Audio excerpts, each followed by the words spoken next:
Pessoal, eu sou Lino Bertrand, ou André Rodrigues, como queira. Eu estou aqui com a Ângela Filippini. Tudo bom, Ângela? Tudo bem, seja bem-vindo aqui por uma segunda vez. Que ótimo, o privilégio é meu, pode ter certeza disso. E hoje a gente aqui vai conversar um pouquinho, né, sobre os contos de fadas, né, e a sua aplicabilidade. Né, mas a Ângela vai falar um pouquinho melhor sobre isso e como é que tudo funciona. Ângela, então relembra o pessoal sobre você, né? Quem é você, o que você já estudou, e aí depois a gente entra no tema. Então, eu sou Ângela Filippini, sou arteterapeuta, sou doutora em ecologia social, e os contos, eles nos ajudam a harmonizar interna e externamente. Então eu vou abordar um pouco essas questões hoje com você. Então a gente vai falar sobre os contos e aplicabilidade terapêutica, né? E existem muitas formas, né? E a gente estava até conversando ali sobre isso, como chamar esse tema, como não chamar. Então eu gostaria que você discorresse um pouco sobre isso.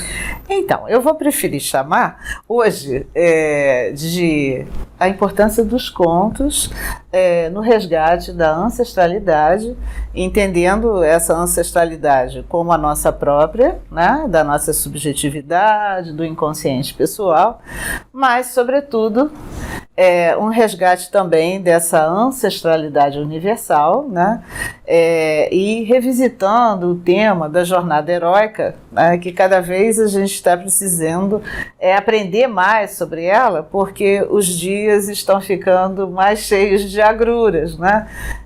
Estamos vivendo um tempo particularmente difícil, tanto no nosso país como fora daqui, nós aqui no Rio de Janeiro, na nossa cidade, e os contos, eles são uma forma amena de falar da necessidade de confrontar e vencer os antagonistas.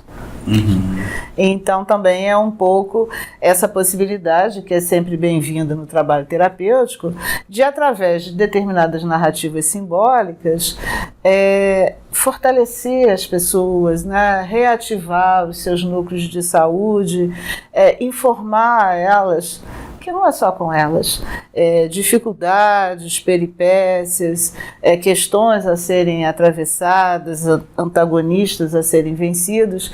Isso é desde sempre, tem a ver com a grande aventura de estar humano, né, sobre a Terra. Com certeza. E como que isso pode ser refletido, né? Como que a gente pode refletir sobre isso, sobre esses aspectos arquetípicos todos, né? Essa ancestralidade? Como que a gente pode refletir sobre isso e como isso pode ser usado terapeuticamente? Você sabe, André, que aqui nós somos arteterapeutas, né? Então a nossa maneira de refletir não só conversando sobre, mas produzindo imagem, tá? Então, em contextos que são diversos, seja com um cliente individual, ou seja com grupos, se trabalha uma determinada narrativa simbólica e se vai gradualmente desvelando as camadas de sentido, né? E fazendo as conexões daquelas camadas de sentido que são provenientes da narrativa, né, que está presente no conto, para a subjetividade daquele indivíduo ou para a subjetividade daquela coletividade que é o grupo que a gente está acompanhando, né? Nós aqui trabalhamos muito com grupos e, eventualmente, os grupos escolhem uma história que eles vão trabalhar juntos, às vezes por 2, 3 meses, e certamente aquela história ela reconta e ela permite um campo simbólico de elaboração de uma questão que é mais difícil para aquele grupo. Não existe nada que não seja absolutamente sincrônico. O grupo só escolhe a história que ele precisa trabalhar. Né? Com o cliente individual, isso acontece de uma forma um pouco diferente, porque eventualmente pode ter a ver com um sonho que ele traga, pode ter a ver com um desenho que ele tenha feito, ou eventualmente alguma associação, alguma questão mais específica que ele traga, e o conto vai auxiliar nessa compreensão. Vocês trabalham com com os contos de fadas originais ou não? Como que é isso? Então, nós preferimos não trabalhar com os contos chamados de autores, porque entendemos que os contos de autor, eles estão mais próximos da subjetividade de quem os escreveu, e assim a gente fica com menos espaço para identificação projetiva. Nós preferimos trabalhar com aqueles contos muito, muito antigos, né, que eles oferecem um arcabouço arquetípico com bastante espaço para ser preenchido com a subjetividade de cada um que escuta. Então, alguma coisa mais ou menos assim. Era uma vez, num tempo muito, muito antigo, um rei que adoeceu. E aí não sabemos que reino é esse, que cara tinha esse rei, nem sequer que tipo de doença que ele acabou tendo. Cada um, ao escutar, vai preencher na sua forma específica. E existe uma autora, que é a Marie-Louise von Franz, né, que se dedicou profundamente a estudar os contos, que ela criou uma metáfora para falar disso, que ela diz que uma narrativa dessas é um cristal com múltiplas lapidações. Cada ouvinte vai conseguir perceber com mais exatidão uma dessas facetas de lapidação, porque vai ter a ver com sua biografia, com sua cronologia, e aí aquela faceta de lapidação vai reverberar para aquela pessoa. Se você está atendendo um grupo com 12, 15 pessoas, cada um percebe uma faceta dessa lapidação, e aí a gente tem uma boa visão simbólica daquele conto que está sendo trabalhado. Que bacana. E vocês trabalham... Qual que é a preferência ou a forma que você vê de melhores resultados, tanto para grupos quanto para individual, né, o processo individual, nas técnicas arte-terapêuticas, seja desenho, pintura, a dramatização? O que para você e para todo mundo que está com você funciona melhor? Na realidade, André, é um combinado, é como se fosse um mix de várias estratégias expressivas. Quando a gente trabalha, sobretudo em grupo, e se começa a ver as camadas de sentido, né, daquela narrativa, normalmente o grupo, por uma necessidade emocional, ele vai se concentrar num determinado mitema daquela história, ou seja, um fragmento de sentido. E aí vamos circunambular, né, nesse mitema de tantas maneiras como a gente consiga. Desenhamos, pintamos, modelamos, dançamos, encenamos, criamos um ambiente, uma instalação, uma cenografia, tentamos entender que som aquilo pode ter, que cheiro aquilo pode ter, que gosto. Então, na realidade, a gente vai buscar da forma mais ampla que a gente consiga a compreensão dos significados, né, por essa via imagética e sensorial. Tá? E como é que é essa dinâmica de proposta do conto? Como é que é essa dinâmica de proposta e, ao mesmo tempo, quando mudar de uma atividade para outra dentro do mesmo conto, ou de uma parte para o outro? Como que é isso? Existem várias maneiras de você trabalhar isso, né? Você pode partir da escuta de várias histórias, e aí o próprio grupo vai decidir qual é a história na qual ele quer mergulhar mais, né?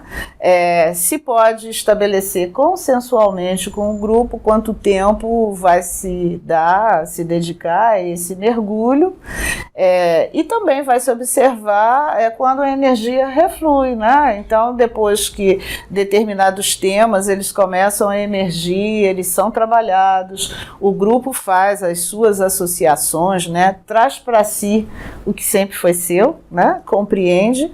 Então, já está chegando a hora da gente se despedir daquele conto e abrir espaço para outros novos que possam chegar, né? Processo bem fluido. Orgânico, eu diria. Orgânico. Que legal. E deixa eu pensar aqui. Eu posso te dar um fio, Tá bom. né? Começamos com um título que falava da ancestralidade, né? E assim, às vezes as pessoas perderam pedaços de sua própria história, né? Isso é tão comum no trabalho terapêutico, então elas chegam com questões lacunares, com dores, com esquecimentos, e o conto, ele é uma forma muito delicada de você auxiliar as pessoas a se reconectarem, né? A refletirem na similaridade, na identidade que aquelas narrativas trazem. Por exemplo, tem uma história, nós trabalhamos muito com histórias da tradição Sufi, que são contos de ensinamento. E existe uma história muito interessante que fala de um príncipe que se chama Anwar, e é sobre o medo. Então eu pergunto, será que tem alguém que não tenha alguma questão a perceber, a trabalhar, a ultrapassar em relação ao medo?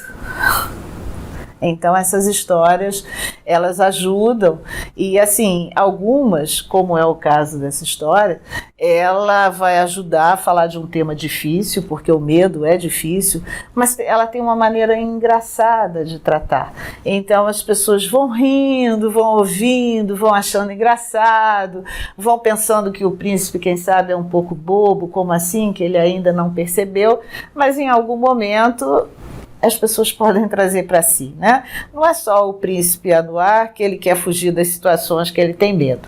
É ele e alguns outros milhares de pessoas. Então as histórias, elas remetem a temas que são ancestrais, né? Essas histórias mais antigas, que elas são anônimas, né? Que se diz que elas vieram inclusive de sociedades ágrafas, que ainda não tinham escrita, nada disso. Elas nos ajudam a nos reconectar com essas histórias assim tão antigas quanto o surgimento da espécie humana, não? Na face da Terra. E esse processo, ele é desenvolvido dentro de cada um ao ouvir uma história, por exemplo, né? Ou ouvir ou ao ler uma história, né? Para que haja alguma modificação ou uma melhora de algum quadro, alguma coisa assim, é necessário que haja a consciência do que essa história está trabalhando ou não? Poderá haver ou não. Se não houver essa consciência que eventualmente seja transformada em palavra, né? Dando a notícia de que a pessoa realmente percebeu a conexão, digamos assim que ela passa a ter uma reserva de força, né? Um campo simbólico que está guardado num nível um pouco mais profundo de sua vida psíquica, que eventualmente ela poderá acessar, às vezes de maneira espontânea, né? Quando ela necessitar. Aquilo passa a ser dela, ainda que ela não nomeie, né? E no trabalho de arte-terapia, para nós, a questão mais importante não é atribuir palavras ao que acontece, né? Mas é simplesmente criar o espaço para que as pessoas possam se expressar, para que elas possam ter um repertório simbólico, né? Que elas próprias criem. Então, quando você escuta uma história, é como se você armazenasse essa informação simbólica. Ela está ali, ela é sua, né? Se você puder falar sobre isso e estabelecer conexões sobre a sua própria subjetividade e o que precisa ser transformado, ótimo, mas às vezes não é possível, né? Então a gente precisa dar o tempo necessário para que aquela pessoa faça esse percurso de compreensão, né? Isso não nos pertence, é da pessoa, né? Então, dentro disso, né, de que isso não nos pertence, é da pessoa também, quando a gente fala da ancestralidade, estamos falando de arquétipo também, né? E como é que isso é trabalhado, né, no conto, de forma prática, de forma... Como alcançar essas potencialidades e desenvolver na pessoa aquilo que ela está precisando ou está com alguma dificuldade, baseado no arquétipo, baseado nesse conhecimento que já é ancestral? Bom, nós sabemos que o arquétipo é uma virtualidade, né? Uma possibilidade virtual. Cada um vai se apropriar na medida da sua necessidade. Aí talvez valesse a pena a gente voltar a Marie-Louise von Franz, né? Quando ela diz que cada um vai se concentrar numa faceta daquela lapidação. Na realidade, o arquétipo ele oferece uma possibilidade virtual, né? É um arcabouço simbólico. Cada indivíduo, ao ser tocado por essa reverberação, ele vai produzir a sua resposta em representação arquetípica, né? Então a gente pode, voltando lá à história do medo, né? Cada pessoa, quando escuta aquilo, porque essa história do medo, ela vai falar de várias peripécias em que esse príncipe se encontra com leões. Mas ele tem verdadeiro horror de leões, né? E aí você pode imaginar arquetipicamente o que seria o significado do leão. Mas cada um, quando escuta, vai transferir e traduzir um significado muito específico para aquele leão, né? Então, na realidade, não é uma estratégia que ela possa ser igual para todos. Na realidade, o que a gente tem é uma estratégia que ela funciona como um estímulo gerador, né? E como o nome está dizendo, ele é gerador. Ele vai gerar, ele vai se desdobrar em cada um que escuta aquilo que é necessário naquele momento para aquela subjetividade, né? Então, dentro de uma possibilidade que a figura de um leão tem quando nós escutamos sobre ele, isso reverbera para cada pessoa na medida de suas conexões com o leão. Então, o estímulo é coletivo, mas a resposta é rigorosamente singular. Tá? E cada um só responde na sua medida. Ele responde do jeito que ele precisa naquele dia com as suas questões. Uhum. Tá? Isto também não nos pertence. Uhum. O que nos pertence é poder escolher uma história que tenha muitos estímulos geradores interessantes. Tá? É isso. E para a criança, o jovem, o adulto, o idoso, quais são as diferenças nesse processo aí, inclusive da ancestralidade, desse resgate? Olha, com relação ao idoso, né, existe uma questão bastante interessante. Existe um terapeuta junguiano que se chama Alan Sheen, que é sino-americano, que foi para os Estados Unidos aos 12 anos e estranhou muito a maneira como as pessoas se relacionavam com os indivíduos idosos. Quando ele cresceu e se transformou, né, no terapeuta que hoje ele resolveu fazer um livro que é muito interessante, que se chama E Foram Felizes para Sempre, que é uma coletânea de histórias em que o protagonista é um indivíduo idoso. Porque você há de se lembrar que as histórias costumam ter protagonistas muito jovenzinhos, né? Uma princesa muito bonita, um príncipezinho muito bonito. E quando as pessoas ficam idosas, é mais ou menos aquela história que eu te contei. Era uma vez um rei que ficou doente. Então, as histórias, ele fez um rastreamento assim, multicultural e conseguiu histórias de vários lugares em que o idoso é o protagonista. Então, se você está trabalhando com idoso, é interessante, até para você qualificar a vivência daquele indivíduo, você trabalhar com uma história que o protagonista é idoso, né? Por que você precisa levar para ele um príncipezinho ou uma princesinha muito jovem? Ele vai se identificar muito mais com aquele camponês esperto que era muito velho, ou aquele pescador, né? Tem uma história clássica que é o peixe luminoso, que, enfim, depois de peripécias, o pescador vai orientar todos os outros pescadores mais jovens. E isso é uma maneira de você qualificar o envelhecimento. E vivemos numa cultura, enfim, ocidental, urbana, pós-contemporânea, que a velhice nem é tão bem-vinda assim. Não é verdade? Quanto às crianças, dependendo da faixa etária que elas estão e da questão que elas apresentam, você também tem histórias que são ótimas para suscitar, não é, a emergência de determinados temas através da brincadeira, né, ou mesmo daquela narrativa simbólica. Né? Tá? E existe diferença no trato, né, por exemplo, com grupos de mulheres?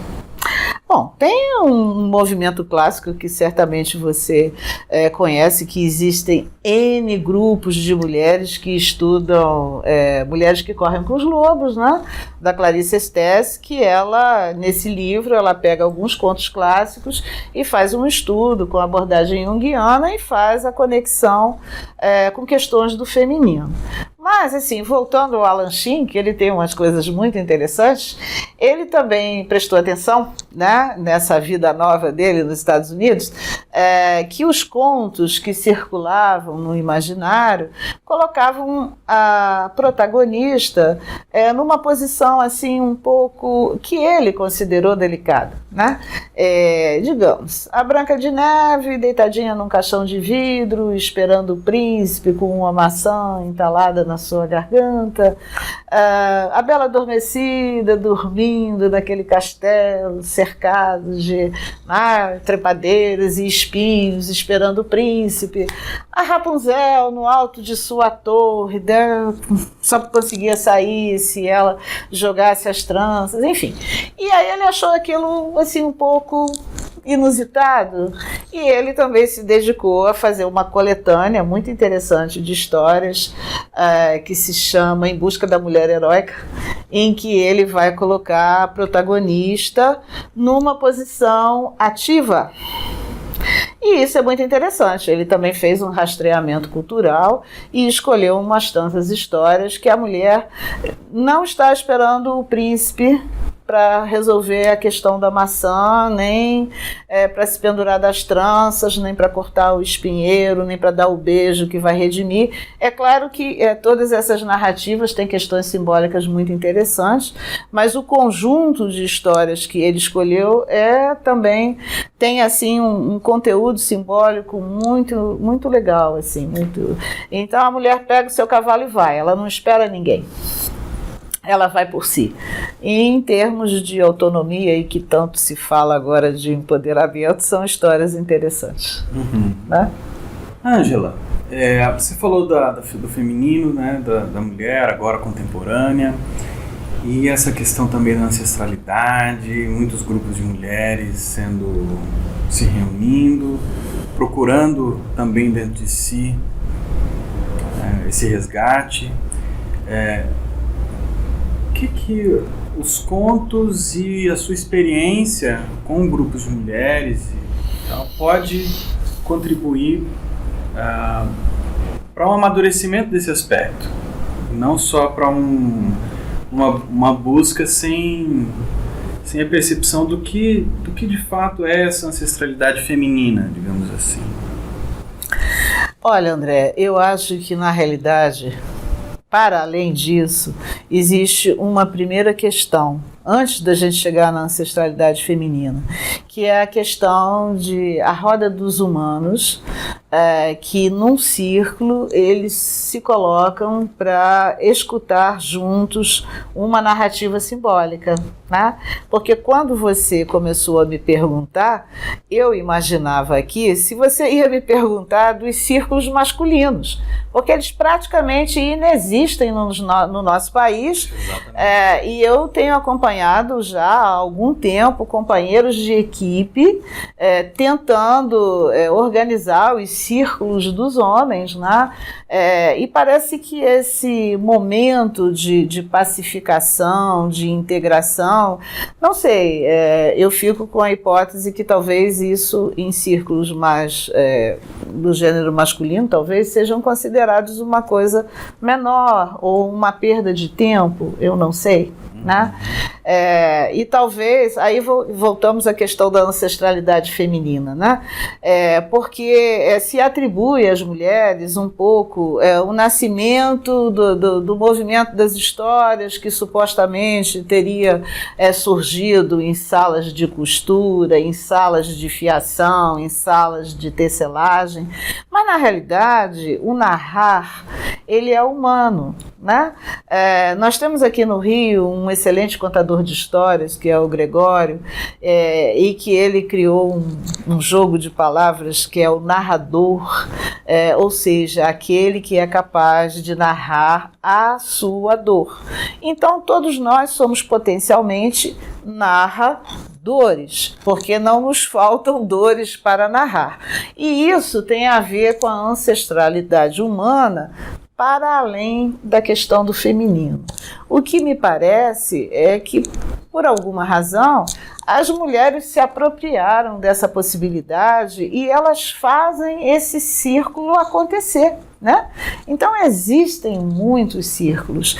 E você talvez saiba de uma terapeuta junguiana, que é a Jean Shinoda Bolen, que tem aquela história lá do milionésimo círculo, né?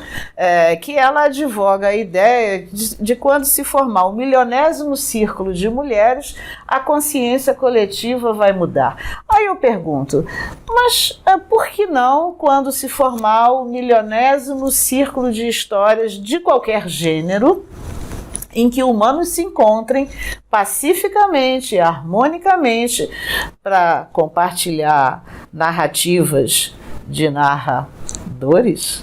Será que isso não eleva a consciência? Né? Existem relatos muito interessantes da função das histórias, por exemplo, em Medellín, na Colômbia. Eu lembrei disso porque existe uma situação em Medellín muito semelhante a várias cidades nossas, inclusive aqui no Rio de Janeiro, né, que envolve a questão do narcotráfico, enfim, toda a sua violência. Simplesmente eram círculos de histórias, nada mais. As pessoas se reuniam juntas em locais absolutamente degradados fisicamente para pacificamente escutar histórias, né? Há experiências aqui no Brasil em presídios, tá? Em que simplesmente as pessoas chegam sem outros materiais, sem nenhum apoio de mídia, nada disso, apenas com a sua voz, com a sua sensibilidade, com a sua intuição, e vão fazer lá um círculo de histórias para os apenados. E os depoimentos são muito interessantes, né? Então você ouviu o indivíduo que está lá apenado por uma questão assim de violência, enfim. E ele dizia: aqui eu reencontrei o menino que eu fui. E reencontrando esse menino, eu creio que agora eu estou pronto para viver de uma nova forma. Então, a história tem essa possibilidade. E aí, retomando a questão do feminino, talvez ela funcione assim como uma grande mãe que envolve, né? Que ela cria aquela câmara sonora, né? Que o contador vai, com a sua voz, vai envolvendo todas as pessoas e, de algum modo, elas vão se pacificando, elas vão se integrando e elas vão se identificando com aquelas questões e vão aprendendo com as soluções simbólicas do protagonista da história. Tá? Muito bom. É engraçado que eu venho entrevistar todos e eu acho que eu saio muito mais rico do que pessoalmente até... preciso elaborar isso depois. Né? Somos todos narradores. Aqui você tem no Pomar grupo eu ia falar grupo de mulheres, né? Majoritariamente a nossa frequência então, aqui é de grupo de mulheres, né? Sim, mas temos também... contadores, assim? A questão do conto aqui, ela integra o currículo, né? Como dizer isso? Os parâmetros curriculares, né, que me faltou a palavra, não só do nosso curso de formação em arte-terapia, como o nosso curso de pós-graduação, nós achamos essenciais. Porque, em última instância, André, a gente não pode perder de vista o seguinte: terapeutas são escutadores de histórias. Então nós precisamos poder atribuir o exato valor de uma história para a gente poder criar estratégias para que as pessoas possam contar suas histórias, porque o nosso ofício é esse, somos escutadores de histórias, não é? Mas são histórias que não são tão simples de serem contadas assim. E quando nós trazemos o campo simbólico de histórias que falaram de dores outras, para aquelas pessoas que nós estamos acompanhando, nós estamos de alguma maneira criando uma condição propícia para que essas pessoas, através da identificação, elas narrem suas próprias dores. E tem um livro que eu gosto muito que se chama Histórias Sagradas, que é de 2 junguianos, eu creio que eles são dos Estados Unidos, que eles convidaram vários outros junguianos para que eles compartilhassem as estratégias que eles utilizam em seus consultórios para facilitar que as pessoas contem as suas histórias mais secretas. Essas são as histórias sagradas. Esse livro, ele não trata de um repertório de histórias, ele trata de um repertório de estratégias para dar segurança a cada pessoa que se acompanha, para que ela se sinta encorajada para falar daquela coisa terrível que aconteceu com ela, mas que acontece também na história com o príncipezinho, com a princesa, com o rei, com o camponês, com o pescador. Para isso nos servem as histórias, né? Humanos falando de suas humanidades. É isso. Né? Ouvindo você falar, vou pegar um gancho aí, que é assim, quando a gente fala em contos, tá lá o título da entrevista, contos, mas está muito claro, né, que também os contos são também aqueles que são os próprios. Autorais, rigorosamente autorais. Então a gente tem os contos clássicos, né, os contos que trazem esse arcabouço de conhecimento arquetípico, enfim, para despertar tudo isso, todo o conhecimento interior, né, e para relembrarmos também. Mas nós temos também esses contos que são próprios e que são narrativos. Sim. Né, de cada um. Ambos não precisam ser contados, né, falados necessariamente para que as pessoas possam ser atingidas por eles. Pode ser através de uma pintura. Com certeza. A questão que fica é assim, no consultório, né, quem trabalha com psicoterapia ou com arte-terapia, enfim, trabalha com contos, qual a dinâmica que a pessoa pode usar, estabelecer, no sentido de trazer ora um conto clássico, ora a narrativa da pessoa, como se deve estimular, se deve estimular a pessoa a falar ou não? Olha só, André, na realidade a prioridade todo o tempo é a narrativa da própria pessoa que está ali sendo acompanhada. O conto clássico, ou o conto de ensinamento, ou eventualmente a fábula, ela só serve como um disparador, né, para que aquela pessoa se sinta encorajada a falar desse conto autoral dela, que é a vida dela, né? Porque a vida de cada pessoa, a nossa biografia, pode ser um belo conto autoral, né? Em que a gente tem a possibilidade de, a cada dia, transformar alguma coisa quando a gente percebe que pode ser interessante transformar. A ideia do conto, dentro do setting terapêutico, é justamente mostrar que outros indivíduos tiveram dificuldades, eles atravessaram essas dificuldades e que isso é possível, né? Porque também existe uma questão do ponto de vista terapêutico que nós trabalhamos com histórias que elas têm malizes, como diz a Marie-Louise von Franz, ou seja, elas terminam bem. porque histórias que terminam mal não precisamos levar como estímulo gerador, porque as pessoas já têm as suas boas cotas disso, né? Na realidade, a gente vai levar alguma coisa que mostre que é possível atravessar, que é possível transformar e chegar a uma solução melhor. Mas o objetivo final é a história lá dos autores desse livro, que é um livro compartilhado, né, das histórias secretas, é que o indivíduo se sinta capaz, encorajado de contar aquela sua pior história secreta que precisa ser confrontada e atravessada. É como se o conto ele fosse uma estratégia amena para abordar questões que nada tem de amenas, né? Eu, assim, resumiria tudo nisso, né? E a questão da ancestralidade, desde sempre, existem questões a serem atravessadas, desde sempre. E elas ficaram mapeadas e narradas nesses contos mais antigos, né?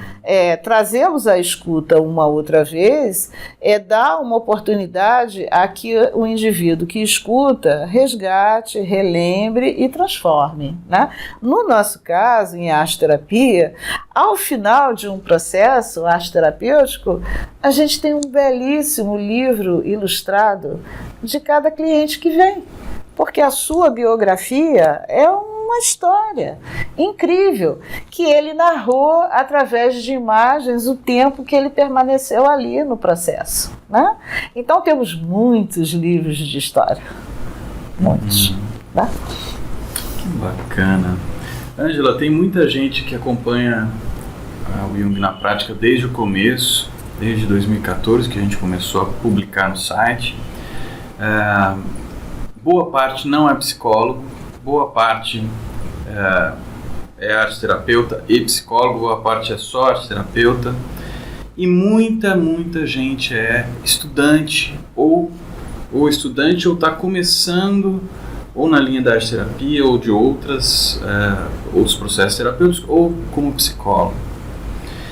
E quando, ouvindo você falar e ouvindo sabendo de toda a seriedade que é o trabalho com o outro, né, aparentemente pode ser simples. Não a gente pegar um conto, ler, ou dar para a pessoa ler e tá tudo bem, como é que lida com aquilo lá? Então a pergunta é, o que essas pessoas que ou não sabem direito como lidar com o conto, pode parecer simples, ou que está começando agora, tá? O que você pode dizer dessa seriedade de lidar com aquilo que vem de dentro do outro e como acolher isso? Eu acho que é uma ótima pergunta. No livro da Clarice Stess, que é uma pessoa que trabalha com contos, né? Lá no final ela tem um pós-fácil em que ela diz que o conto ele tem a mesma potência da energia elétrica, né? Ele pode iluminar ou ele pode causar um grande curto-circuito. Então é uma questão de atenção, né? O que nos habilita, o que nos autoriza a trabalhar terapeuticamente com um conto é compreender profundamente o seu significado simbólico, né? Essa é uma medida de cautela, é uma medida de cuidado. Quando eu vou escolher uma história para trabalhar, eu preciso saber que níveis simbólicos ela mobiliza. Então a primeira providência não é contar, é estudar profundamente a história para entender a estrutura de mitemas que ela tem, qual é o mitema central, o que é aquilo de alguma maneira circunambula em termos simbólicos, para entender se vai ser conveniente ou não naquela circunstância para aquele público e para aquele indivíduo. E assim, sugere sempre o bom senso, que quando a gente está começando, a gente comece com as fábulas, né? Porque são pequenos telegramas simbólicos de um único mitema, e aí com esse único mitema fica mais fácil trabalhar todos os seus desdobramentos.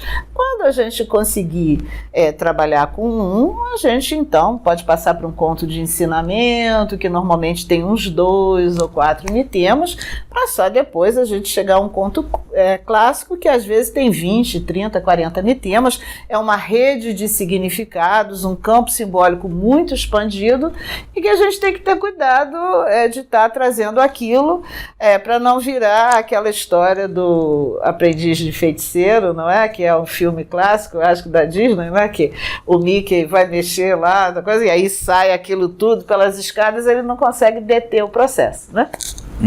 Mais ou menos isso. Puxa vida. Surgiu-me também aqui a possibilidade da pessoa ter uma supervisão. Sem dúvida, não? Específica, eu digo. Fazer cursos, não? Existem profissionais bastante interessantes, competentes e experientes que trabalham com isso, né? Grupos de estudos ou, eventualmente, uma supervisão. Sempre muito bem-vinda. Não só para aqueles que estão recém-formados, mas para todas as pessoas que estão começando novos empreendimentos em sua profissão. Muito bom, Ângela. O que você pode dizer sobre você ler o conto ou você contar a história? Qual a diferença?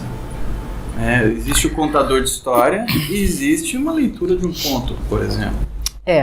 Acho também uma ótima pergunta, né? Porque depende da circunstância e de quem está sendo atendido.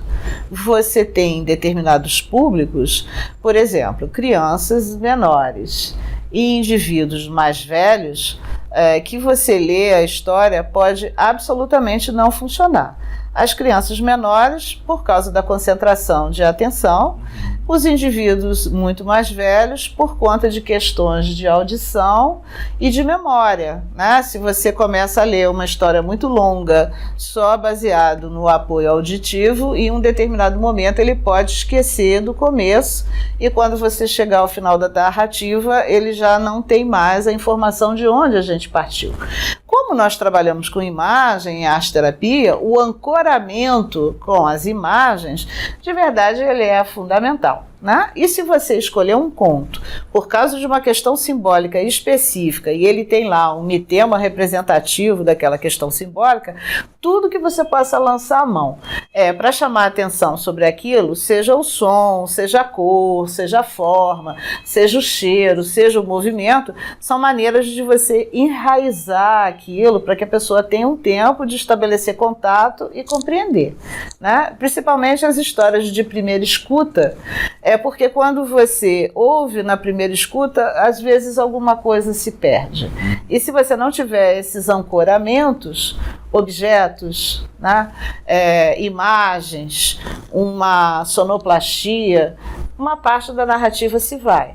E é importante que aquele campo simbólico ele seja apresentado de uma forma integral, né? Ângela, sobre esses filmes hoje em dia que são releituras, entre aspas, né, dos contos, né, clássicos aí, e essa questão da própria ancestralidade, o que você acha que está acontecendo para que isso possa estar surgindo novamente? Então, a consciência coletiva ela vai se transformando, né? Digamos assim que de vez em quando ela precisa mudar o figurino, né? Mudar a roupa dela. A essência, que é esse corpo que vai ser vestido, permanece igual, mas o figurino pelo lado de fora precisa ser atualizado, customizado, digamos assim. Então, quando você pega, por exemplo, uma Malévola, os temas que estão lá contidos em Malévola, eles talvez estivessem contidos em Lilith, não é? Só que Malévola revisita, né? Você vê que há várias histórias. Agora temos uma pele de asno, né? Não, a Bela e a Fera, a Bela e a Fera, que ela é feminista. Né? Então ela traz questões do empoderamento feminino, mas a relação entre a Bela e a Fera permanece, né? Ela só mudou aí um pouco realmente esse figurino. A Branca de Neve lá e o Caçador também, que é uma história interessante, o Espelho Meu, são várias narrativas, né, que pegam contos antigos e elas de alguma maneira colocam a inflexão daquela época, né? Se a gente for, por exemplo, ao Campbell, ele vai dizer, quando ele fala lá dos mitos, porque enfim também são narrativas de certo modo míticas, né? Ele diz que elas permanecem. Agora, as inflexões da cultura é que vão mudando essa roupagem, mas a estrutura ela permanece rigorosamente a mesma, né? Então, vez por outra, esses temas eles sofrem uma releitura, mas a essência continua absolutamente igual. Eu acho que é isso, né? E de tempos em tempos, assim, a coletividade precisa renovar o seu contato com esses temas. Por isso esses filmes reaparecem também, né? Esses temas reaparecem nos novos filmes, mas eles são absolutamente antigos. Né? Por um tempo, os contos eles eram considerados mais para criança, né? Quer dizer, eles foram olhados por aí. Eles foram olhados. Né? E hoje parece que eles estão sendo olhados também para o adulto, que o adulto que vai assistir um filme, né, se bem que hoje em dia se bem que né? As crianças adoram Malévola, né? Adoram, né? Mas o adulto também gosta, né? Não é, isso é para criança, eu não vou ver. Isso é para humanos. Isso é para humanos, é intergeracional. Né? Humanos de diferentes cronologias, né? Que são temas universais. Antes quando eram só histórias ou desenhos, quando eram desenhos animados, parece que foram meio que esquecidos. Assim. Olha, não sei se é exatamente o fórum, mas acho que o Walt Disney ele teve muita responsabilidade nessa história, né? Nessa história das histórias, até porque pegou contos clássicos e fez grandes alterações nas histórias para que se tornasse, inclusive, mais digestivo, digamos assim. Né? Você pega lá a Pequena Sereia, né? Que ele mudou totalmente o final para poder ficar uma historinha mais simpática. Né? Os temas universais, às vezes, eles tratam de coisas bem mais difíceis. Né? E essa é realmente a importância que eles têm. Tratar dessas coisas difíceis. Né? Que legal, que legal. Ângela, a gente está se aproximando do final da entrevista, né? Eu quero deixar aberto para você colocar alguma coisa que você acha importante dentro desse tema e que por acaso passou e a gente não perguntou. Então, tem uma coisa que eu considero importante sim, que é absolutamente vital narrar, né? E a narrativa, ela atende a uma necessidade de interlocução. Às vezes as pessoas narram para os seus amigos, né? Elas estão vivendo uma situação difícil, aí elas dão um telefonema, preciso contar uma coisa para você. Né? Então o valor dos contos é de alguma maneira restabelecer também essa importância da interlocução. Alguém conta, alguém ouve, alguém reconta, alguém compartilha, alguém compreende, alguém transforma. É isso. Puxa vida, que fantástico, que fantástico. É isso, eu não tenho mais perguntas, a gente poderia ficar aqui horas e horas e horas e horas e vão surgir várias coisas, né? Eu acho que tem muito tema, muitos pequenos desdobramentos dentro desse tema. Com certeza. Mas eu vou deixar para que quem tenha interesse, quem tenha vontade, entre diretamente em contato com você, caso você permita. Será um prazer. Como é que eles podem fazer? Bem, nós temos um site, né, que é arteterapia.org.br. É só clicar lá no Fale Conosco e já estaremos conversando. Joia. A gente tem aqui, acabei de lembrar, 2 materiais aqui. Você quer falar deles? Posso falar. Nós temos um livro que se chama Reencantamentos para Libertar Histórias e temos um box de histórias que se chama Celebrações. Essas histórias são histórias para adultos e para serem usadas em contextos terapêuticos. Escolhemos um repertório, naturalmente, da nossa preferência pessoal, mas que abordam questões sobre o feminino, na medida que nossos grupos majoritariamente são femininos, e sobretudo sobre o processo criativo, porque há que se estar com o processo criativo absolutamente ativo, intenso e desbloqueado para poder ser resiliente e sobreviver com um certo conforto e qualidade de vida. Essa é a ideia. E onde o pessoal pode encontrar isso? No nosso nosso site. O seu site tem lá, o pessoal pode comprar. Temos uma lojinha. Ah, que legal. Legal. Muito bem, então é isso. Eu agradeço. Eu é que agradeço essa oportunidade de falar de um tema tão antigo e tão atual. É verdade. Né? Muito obrigado. Imagina.